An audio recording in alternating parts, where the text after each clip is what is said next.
welcome back. So we're talking about this case of anthrax in the country. Dr. Ifedayo Adetifa joins us. He's the DG of NCDC. Good morning, and thank you for joining us on the program here today. Now, the thing about this is... Good morning. Good morning. Whenever, we heard about how this went on in different parts of the world, and naturally heightened people's attention, say, oh, wait a minute, we better be careful such that we don't face this, better imagined than experienced.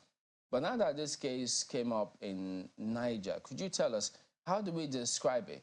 Is it just that case? Is it an outbreak? How are you describing it, and what is it with this now?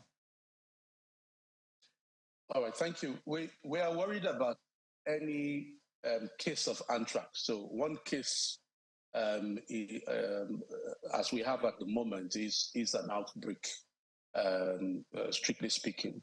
So what happened is, in this case, our colleagues in the Federal Ministry of Agriculture and Rural Development received word of ill animals and dead animals, and went to investigate. And basically, within a 48-hour period, a diagnosis of anthrax was made, and immediate remedial action to ensure safe disposal of the animals and the products and the process of recalling meat products that were processed in that facility started.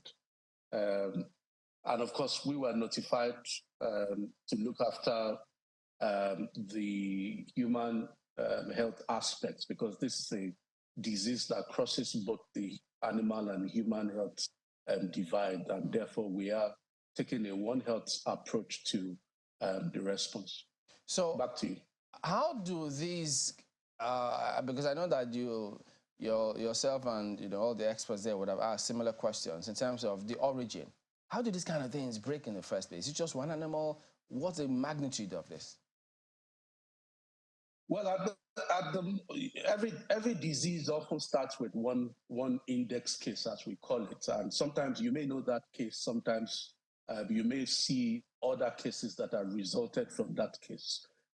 In this context, this is the first animal we have diagnosed this condition. And of course, it is possible that there are other animals. As we warned in earlier advisory, there was significant movement of animals in preparation for our the last religious feast, the Ileya, as we call it, down south. And it is possible that infected animals from the parts of the region where anthrax has already been reported may have made their way also into the country, especially for animals that were brought in across the borders. So the advisory is for all animals around this farm and beyond that may have animals that are sick or that are died or that have been slaughtered and do not have, usually when you slaughter an animal, you expect the blood to clot. If you see that the blood is not clotting, then veterinary services are supposed to be notified immediately, because this is most likely a case of animal anthrax. And the thing about this, Dr. Adetifa, is that we know these animals, how they migrate. That's the nature of some of this. And so, I mean, as a scientist, you may not panic, but as other citizens, they may, of course, huge concern. So isn't it possible that, yes, you discovered this in Niger, that it might be in some other states yet to be discovered by yourselves and your team? This is possible, just as it's possible for anything. I mean, the fact that you've caught one criminal or one robber at a certain instance doesn't mean that you have caught everybody who is committing a crime. So so yes, if you're talking about theoretical possibility, yes, it is possible that there may be other cases that have not been notified, but we can only react to what we know. And we can, as part of the response to this, sensitize people to increase their threshold for reporting should they see animals that are behaving or look suspicious, so that veterinary public services can step in, make a diagnosis where it's necessary, and then we can link the human health actions to that once we have confirmation of animal disease, as we are doing now. So what we can do now is what we've said, work with Niger State public health authorities to make sure we get a detailed list of contacts of these animals in Niger State to start with a view of placing them on preventive treatment so that they don't come down with the anthrax. But you know, the herders that many people know, you know, and you speak about increasing their thresholds for reporting. Good. But are you optimistic in that regard? Because the herders that many people know, we don't bother about reporting these things. They just want to herd the cows, kill, sell, move on to the next one, repeat. And sometimes you wonder, even if there was any of such case and people kill and then people buy, how do you even know as a consumer if you're going to get into that market? I think to an extent that may be an unfair generalization. Herders actually care about their animals, and sometimes maybe are even accused of caring more than of their animals more than themselves. And you have to remember that this disease, if will kill animals, will affect the livelihood of herders or people who own or manage livestock. So the economic losses are significant, and people who look after animals tend to report or seek help when their animals start to die. And indeed, anthrax can wipe out your entire herd if you do not take action. So I'm not sure I agree entirely with you. I think, yes, if you're thinking about theoretical possibility, herders may be in far remote places when things start to happen before they can report or seek help. Yeah, but once they do that, veterinary services are equipped with vaccines, animal vaccines, to help begin ring vaccination to prevent other animals from dying. Well, maybe it didn't come out well, but I didn't say they don't care about the animals. I said the herders that many people know may not have that capacity to report to vets when they see some of these things. They may care, but that reporting, if they do that, if it were in order, reporting the threshold might have not been anything. So I'm just thinking, the herders that many people know may not be able to access your facility to report this kind of cases. So that's what I meant by that, not that they don't care about their flock. Yeah, but herders won't be reporting to NCDC. They will be reporting to the Federal Ministry of Agriculture and Rural Development, or depending on what, in states, some states have ministries of livestock, and there is a connection between people in animal husbandry and veterinary services, typically in most states, in ways that the rest of us probably don't fully understand. But as I said, it's an economic issue for people who look after animals, and once animals start to die, often people start to try and find out why and report.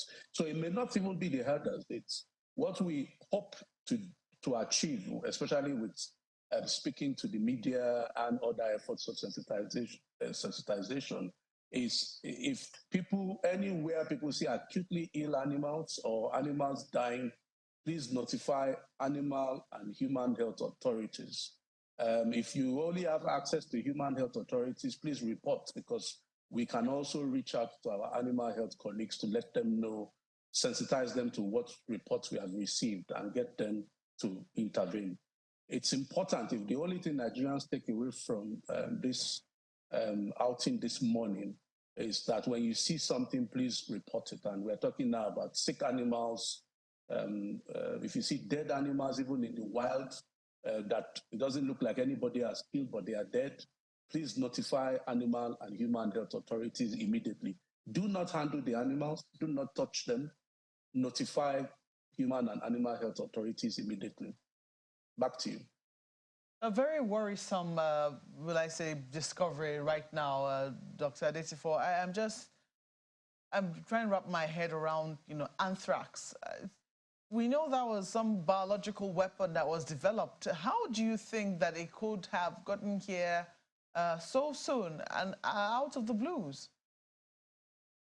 I'm sorry, that's also not correct. Anthrax actually exists in nature.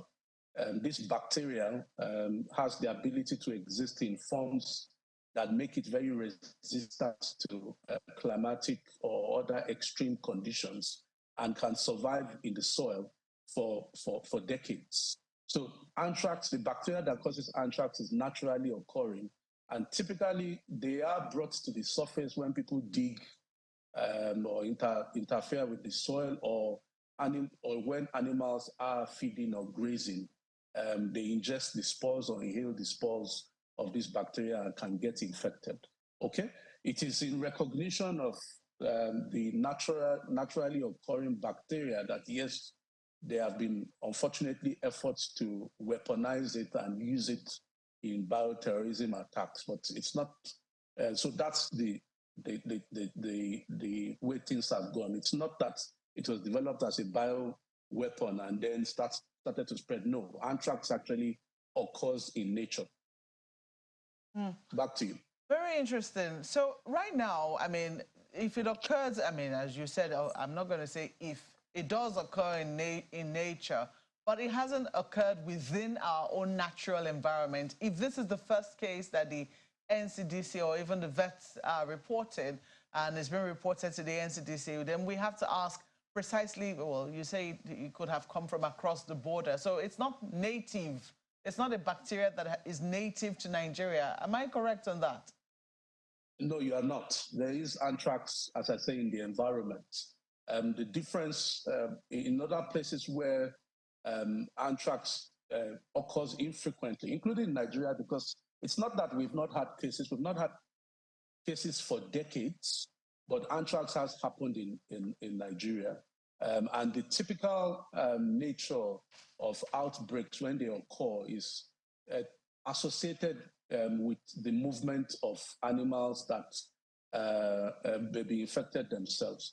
In the case of this farm in Niger State, there is a history in the timeline of introduction of new animals into the farm, following which existing animals following the interaction, existing animals then appear to have come down with the infection and died. And we know that there is anthrax already in the sub-region. We already issued advisories. There were cases of anthrax already reported in northern Ghana, in parts of Togo as well. And we know that the livestock markets, as already touched on by a colleague, herders move across the sub-region, and when there are festivals or occasions that cause increase in demand for livestock, then you can get mass importation of animals from bordering states, which then, if infected, can introduce anthrax into a population of animals that are susceptible.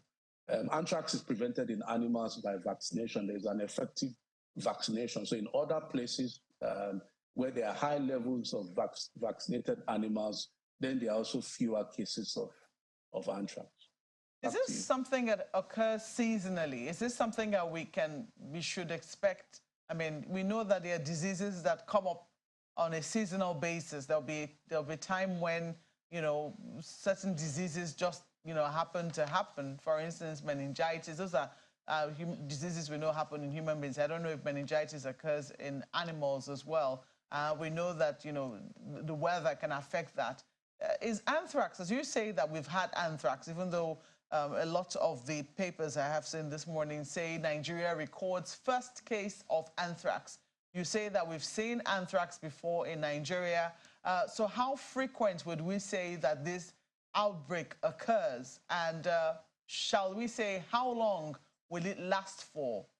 You know, before, will it disappear by itself? Will it just run its circle, and that will be that? What precisely do you think will happen for us to get us to a point where we're no longer afraid of it? Many questions, but all useful. So anthrax is not seasonal. As I say, it's naturally occurring, and what you need is for the right ingredients to be present for you to have cases. You need a susceptible animal to be exposed to anthrax spores that may be present in the soil around where it is feeding, or you need importation of an infected animal into a pool that then mixes with a pool of other susceptible animals, and then you have transmission. You can, the course of events is determined by the response. So one, the ability to detect the cases when they occur so that you can mount effective veterinary and human public health interventions.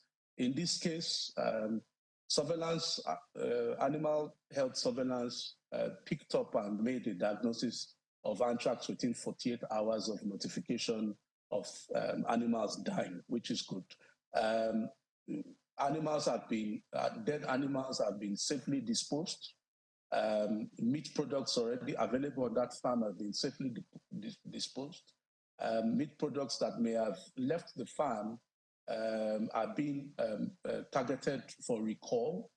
There is ring vaccination of animals in the environs of this farm to make sure that you avoid any inadvertent spread. And for the human health side, all contacts are being tracked with a view of giving them preventive treatment to prevent any human cases from ensuing. Now, if all of those are effective or work well according to plan, then we are better placed to bring this outbreak under control. It is important to take into cognizance what your colleague said earlier. So we are, of course, alerting people well beyond Niger State and sensitizing healthcare workers to look out for whether it's human cases or animal cases, with a view again to make sure that making sure that they are identified quickly and the necessary interventions are brought to bear to prevent spread and to prevent further spread and to, of course, prevent human transmission where it is possible. Doctor, I wanted to, your agency about 3 weeks ago validated a statement from the Federal Ministry of Agriculture and Rural Development warning Nigerians about the likelihood of anthrax. About that same time, the Federal Ministry of Agriculture and Rural Development warned Nigerians against consuming cow hides, popularly known as momo, smoked meat, bush meat, as preventive measures from contracting this anthrax that we're talking about now. How strongly would you say people should be cautious of this? Because it would seem like every time such a message is pushed out, and this particular one has been on for quite a while, a number of people are wondering whether or not there aren't certain sinister moves by government. So exactly how vulnerable are we? And in terms of prevention, what are the things that people should look out for? What are the things that people should avoid? Does it really include momo? Yes, important question, and I love momo like most people. So what we are saying is, do not eat sick animals at all. Okay, sick animals contain anthrax, or animals that have died from anthrax contain anthrax. And consumption of any of their products, anthrax is present in their skin, is present in their hair, is present in the meat. So consumption of any of these products, even the people who work on with hides and skin, who are not even working on skin for purpose of consumption, are at risk of anthrax if that skin came from a dead animal. So at this point in time, where we have a confirmed case, we are just saying, look out for the meat that you buy. If you like bushmeat, maybe this is a time to take a break from bushmeat if you did not catch it yourself. Because what we don't want is people tend to pick up either animals that are near dying or have died freshly with a view of still selling them on for consumption. And similarly for livestock, whether they are, even if they are killed in abattoirs and all of that, is we are asking that animals be properly inspected. People who own animals should not take sick animals for slaughter. And if animals are slaughtered, it is noticed that their blood isn't clotting and there's bloating more than usual, or the meat starts to deteriorate pretty quickly. This is likely to be the carcass of an anthrax infected animal and should not be sold for consumption. So that warning is valid, and it's particularly valid now and that we have confirmation of anthrax in the country. And Dr. Adetifa, my question is directly related to your last point about slaughter slabs. How much of coordination does the agency have with state infectious diseases officers, to the extent that they can go to, the main slaughter slabs in states across the federation to administer the vaccine, to prevent a further spread?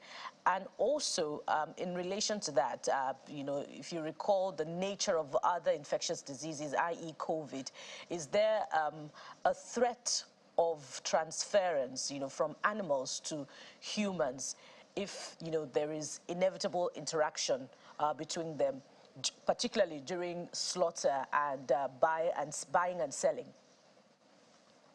Well, starting with the latter part of your question, that's what we have said. Anthrax is both a disease, or the bacteria that causes anthrax can infect both animals and humans. It's primarily an animal disease, but yes, for humans who are exposed to sick animals, for humans who consume meat from sick animals, they are also at risk of catching anthrax. So it's a zoonotic illness, and zoonotic illnesses, by definition, are those that are primarily found in animals but are capable of infecting humans as well. So anthrax meets all of those definitions, and it's a zoonotic illness, just like COVID, actually, because COVID might have started in animals, or the virus was found in animals, but yes, it's also then spread to humans. So again, other zoonotic illnesses are like Lassa fever, monkeypox, and the like.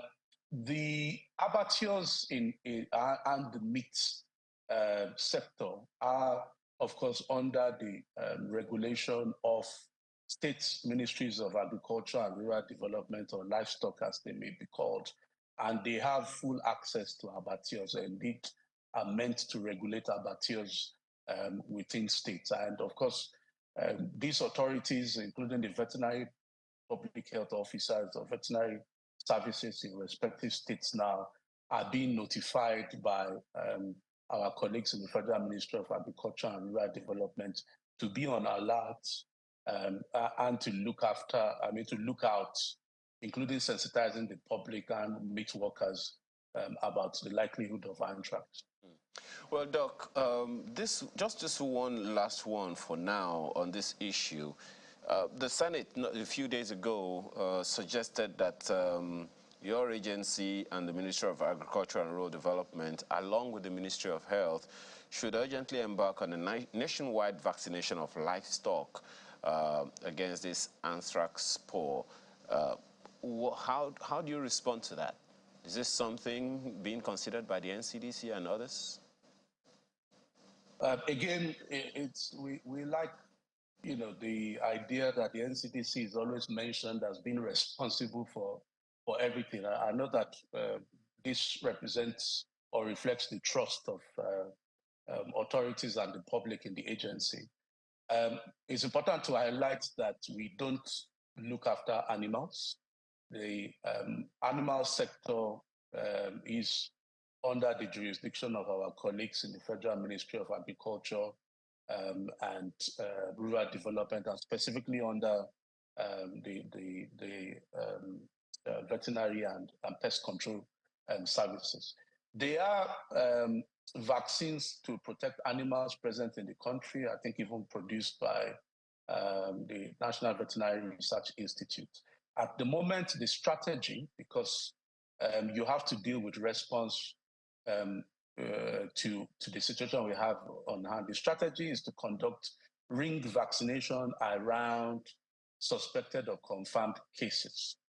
Vaccines are always available, and indeed, people who have animal farms who look after animals are meant to liaise with their local public health vets to arrange for vaccination program for their animals. Similar to really what, if you own a dog, you have a dog as a pet, you're supposed to have your vets around, whether public or private, for example, to give your pets the necessary vaccine. So the vaccines have always been available. And perhaps we will now see an increased uptake now that there's been confirmation of anthrax in the country. The rest of mass vaccination campaign in terms of responding to this outbreak will depend on where the outbreak goes, because it is a major endeavor or major effort to try and just vaccinate all livestock in and around the country as well, to start off with. So the more important thing at the moment is to respond to what is going on, and of course encourage animal owners to make use of available public health veterinary services to make arrangements for routine immunization of their livestock. Well, Dr. Ifedaya, with this suggestion, let's just hope that the Ministry of Agriculture and Rural Development, along with the Ministry of Health, and perhaps whichever other agency of government would take this perhaps in consideration, so as to forestall what you and others are concerned about, this high risk of spread. Dr. Ifedaya, DG NCDC, thank you so much for your time and for all you do. Thank you very much for having me. All right. We're back after now. Do stay with us.